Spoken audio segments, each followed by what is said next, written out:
وَمَن يَرْغَبُ عَن مِّلَّةِ إِبْرَاهِيمَ إِلَّا مَن سَفِهَ نَفْسَهُ، اور کون روگردانی کر سکتا ہے ابراہیم کی ملت سے سوائے اس کے کہ جس کو اس کے نفس نے احمق بنا دیا ہو۔ کوئی مینٹل اور پاگل ہی ہوگا جو اپنے آپ کو ابراہیم کی ملت سے الگ کرے۔ ہائے ہائے۔ وَلَقَدِ اصْطَفَيْنَاهُ فِي الدُّنْيَا، اور بے شک ابراہیم تو وہ تھا جسے ہم نے چن لیا تھا اس دنیا میں۔ نبی الاسلام کا بھی ایک مبارک نام ہے مصطفیٰ۔ مصطفیٰ کہتے ہیں چنے ہوئے۔ وَإِنَّهُ فِي الْآخِرَةِ لَمِنَ الصَّالِحِينَ، اور بے شک ابراہیم آخرت میں ضرور بالضرور ہمارے نیکوکار بندوں میں شامل ہوگا۔ اذ قال له ربه اسلم، اور یاد کرو جب بھی اس کے رب نے اس سے کہا کہ ابراہیم، آرڈر آیا سر تسلیم خم، قال اسلمت لرب العالمین، تو اس نے فوراً کہا کہ میں اپنے رب کے حضور سر تسلیم خم کرتا ہوں۔ اللہم اجعلنا منہم، اللہم من احییتہ منا فاحیہ علی الاسلام ومن توفیتہ منا فتوفہ علی الایمان، رضیت باللہ ربا وبالاسلام دینا وبمحمد نبیا۔ کیا سوز و گداز ہے جی۔ مجھے بتائیں رب کی تعریف اپنی مخلوق کے لیے اس سے زیادہ کسی کی تعریف ہو سکتی ہے؟ کہ اللہ کہہ رہا ہے کہ پاگل ہوگا جو ابراہیم سے روگردانی کرے۔ وہ تو وہ تھا جسے ہم نے چن لیا تھا دنیا میں بھی اور آخرت میں بھی ہمارے مقرب بندوں میں سے، اور وہ ایسا تھا کہ جب بھی اس کے رب نے اسے کہا نا کہ ابراہیم تیار ہو جا، اس نے یہ نہیں کہا کہ یا اللہ سوچ لواں یا کچھ تھوڑا ٹائم مل جائے یا کوئی تعویل کر، حتیٰ کہ سورہ الصافات کی آیت نمبر 100، 101 اور 2 اور 3 میں آتا ہے کہ خواب اللہ نے دکھایا حضرت ابراہیم کو کہ جی وہ اپنے بیٹے کو قربان کر رہے ہیں۔ انہوں نے اٹھ کے کوئی اللہ سے نہیں کہا کہ یا اللہ خواب بھی ہے، کوئی تعبیر، کوئی دسنی، یہ وہ کہ ارادہ ہے، کوئی آئیں بائیں شائیں، سیدھا بیٹے کو بلایا جناب۔ اور بیٹے کی عمر کیا ہے اس وقت؟ ہارڈلی 12 سال عمر، اور بیٹا کون سا؟ 87 سال کی عمر میں وہ بچہ ملا ہے، 87 سال تک بے اولاد رہے ہیں۔ اور جب حضرت ابراہیم کی عمر 99 ایئرز ہوئی ہے، 99 ایئر کا بندہ تو اپنی لائف کنکلوڈ کر بیٹھا ہوتا ہے، اس کے بڑھاپے کا، اور قرآن میں الفاظ ہی بڑے سوزناک ہیں، اللہ تعالیٰ فرماتے دردناک الفاظ ہیں۔ اللہ کہتا ہے جب وہ چلنے پھرنے کے قابل ہوا نا اس کے ساتھ، تو ہم نے ساتھ ہی اس کو خواب دکھا دیا۔ اوئے ہوئے، اس سے تو بہتر تھا بچہ وہی نہ ہوتا، وہ کم آزمائش تھی۔ تو قربانی کا کہا تو پہنچ کے جناب پہلے بیٹے کو بلا کے کہا کہ میں یہ دیکھ رہا ہوں، اگر بیٹا بھی ایسا سے انہوں نے کہا جی کر گزرے، اور دیکھیں اللہ کہتا ہے پھر انہوں نے اس کو جبین کے بل لٹایا اور چھری ہاتھ میں پکڑی، پھیرنے لگے تو اللہ کی طرف سے معجزہ ظاہر ہوا اور ایک فدیہ آ گیا، اور کہا کہ ابراہیم تو نے اپنا وعدہ سچا کر دیا۔ واقعی یہ سب سے بڑی آزمائش تھی جی حضرت ابراہیم علیہ السلام پہ۔ یہ ایک باپ سمجھ سکتا ہے جس کی اولاد کتنی بڑی آزمائش ہے۔ قال اسلمت لرب العالمین، انہوں نے ہمیشہ یہ کہا اللہ حاضر ہوں۔ اب اللہ تعالیٰ اس پیغمبر جس کے ایمان کا یہ لیول تھا نا، اس کی کوالٹیز بتا رہا ہے کہ وہ کیسا پیغمبر تھا، اس نے کس کمٹمنٹ کے ساتھ لائف گزاری ہے، اور اس کے بعد وہ جب موت کی طرف جانے لگا تو اس نے اپنی اولاد کو کیا نصیحت کی ہے۔ کوئی پراپرٹی تقسیم کرنے کی، کوئی بینک بیلنس کی، کوئی یہ نصیحتیں نہیں ہیں۔ نصیحت کیا ہے؟ وَوَصَّى بِهَا إِبْرَاهِيمُ بَنِيهِ وَيَعْقُوبُ، اور وصیت کی ابراہیم نے اپنے بیٹوں کو اور یعقوب نے بھی اپنے بیٹوں کو۔ ابراہیم علیہ السلام کے 2 بیٹے تھے، اسماعیل اور اسحاق۔ اسحاق علیہ السلام کے آگے سے بیٹے تھے یعقوب، اور ان کے آگے 12 بیٹے تھے جن میں حضرت یوسف علیہ السلام بھی شامل ہیں۔ تو اللہ تعالیٰ ہمارا یہ دونوں پیغمبروں نے اپنے بچوں کو نصیحت کی، اور کیا کہا؟ یہ موت کے وقت نصیحت ہو رہی ہے، وہ آگے ذکر بھی آ جائے گا کہ یہ نزع کے عالم میں وہ کہتا ہے یا بنیہ، اے میرے بچوں، ان اللہ اصطفیٰ لکم الدین، بے شک اللہ تعالیٰ نے چن لیا ہے تمہیں دین کے لیے، فلا تموتن الا وانتم مسلمون، دیکھنا تمہیں موت نہ آئے مگر اس حال میں کہ تم مسلم مرنا۔ اب آپ لاکھ کہتے رہے کہ یا اللہ میں تو بریلوی بننا ہے.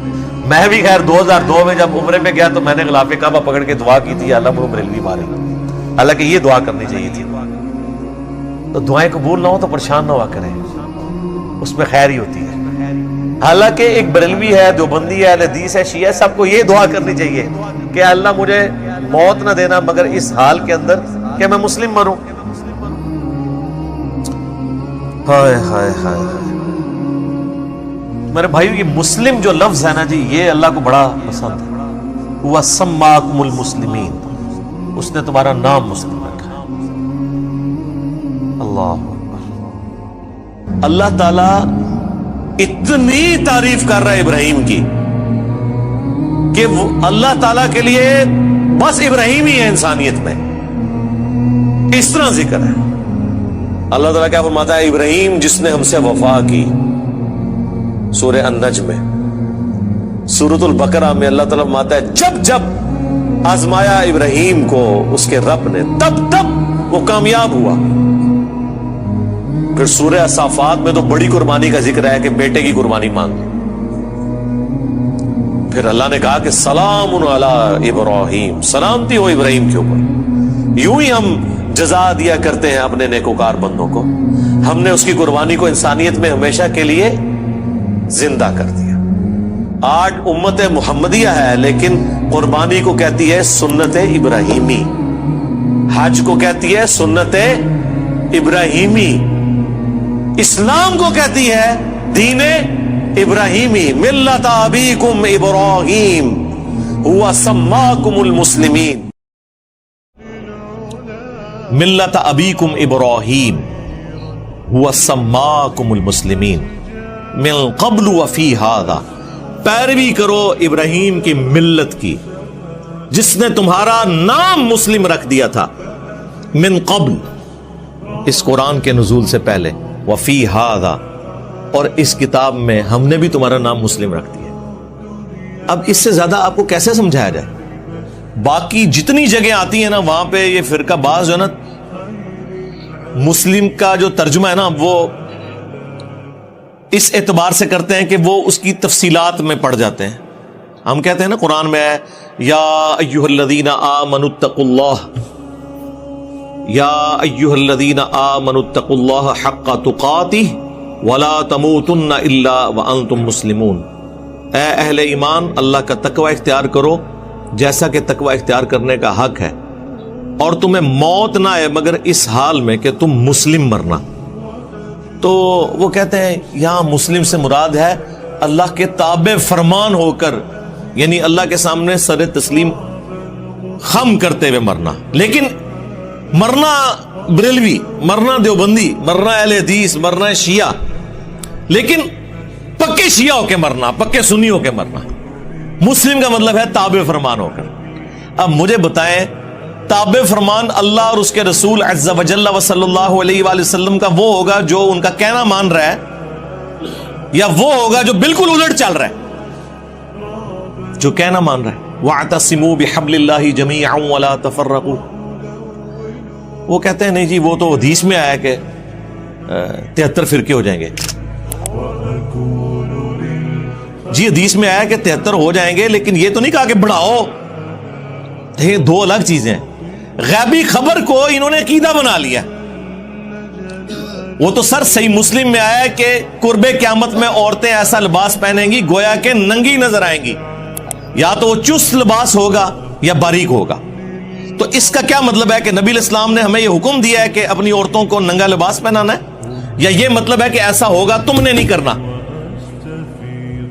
تو سرکار اس کو جوڑ لیں ادھر جو ابو داؤد کے اندر حدیث ہے. ترمذی والی سند کے اوپر کلام ہے وہ جو 73 فرقوں والی ہے, لیکن ابو داؤد والی سند جو ہے وہ مضبوط ہے کہ میری امت کے 72 فرقے جہنم میں جائیں گے اور صرف ایک جنت میں جائے گا. اور وہ نبی اسلام نے اسے فرقہ نہیں فرمایا, فرمایا ہی الجماع, وہ ہوگی جماعت, مین سٹریم کی امت. اور فرق عربی میں کہتے ہیں ٹوٹ کے الگ ہونے کو. ایک درخت سے جب پتا ٹوٹتا ہے نا تو اس پتے کو کہا جاتا ہے یہ فرق ہو گیا. اس سے پتا نہیں کہہ سکتا یہ درخت بھی ایک فرقہ ہے اور میں بھی ایک فرقہ ہوں. سمجھ آئی؟